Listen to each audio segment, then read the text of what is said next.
Welcome to the Public Power Line Minute, quick conversations on timely topics that are important to AMP members.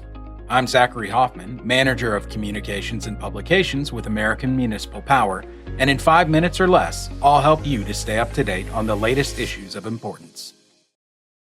Today, we're joined by Scott McKenzie, AMP's Senior Director of Member Training and Safety. Scott, thanks so much for joining us. Thanks, Zach. All right, well, let's go ahead and jump in. At the direction of the AMP Board of Trustees, AMP began construction in 2025 on an expansion of its AMP member training facility. So, Scott, could you tell us a little about what drove this project forward and sort of the reasoning behind it? Yeah, Zach. What really pushed this project forward for AMP and its membership was its members. They had a high interest in training now for a long time. So to address that, AMP's Board of Trustees created a training task force to review and address, really the growing number of requests that we were getting from the membership for different types of line worker training opportunities. We talked about adding more hands-on continuing education and training. But then as we were thinking about this, we realized, that our current facility we had was really holding us back. So the Board of Trustees, they took that information and they developed a plan for constructing and expanding the training center. It enables us to undertake year-round training now. And, at the end of the day, we're just so thankful and grateful that we have such a supportive board that understands the importance of, better training opportunities for its members. And Scott, could you give us some more detail on the expanded facility? So the overall annexation of the project, it's a 10,000 square foot annex. The large area where the training stations and poles are is a 60-foot high indoor facility, 80 by 100 feet. We updated and upgraded some of the existing training facility as well to make it a complete 10,000 square foot facility. What are some of the new features that line workers might see in the facility?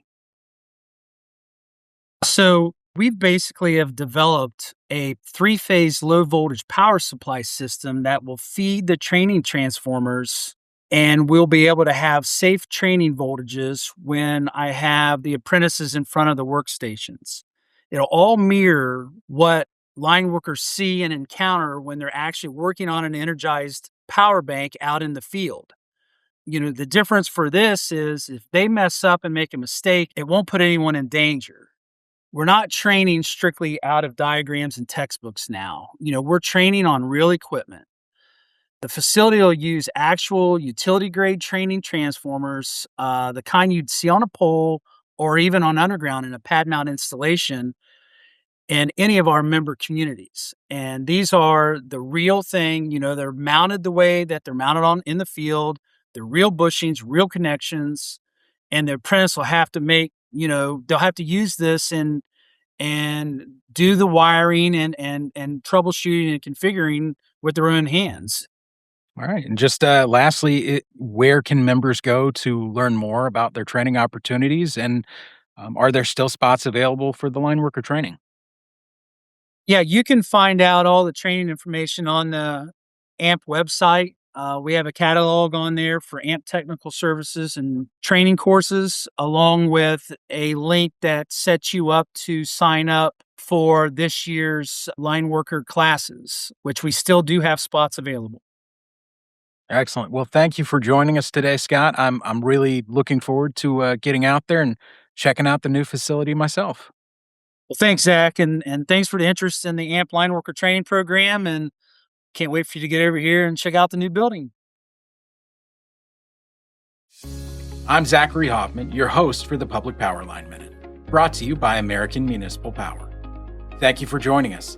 If you found this episode helpful, be sure to share it and subscribe so you don't miss future conversations on the issues most important to AMP members. You can find the Public Power Line and the Public Power Line Minute wherever you get your podcasts.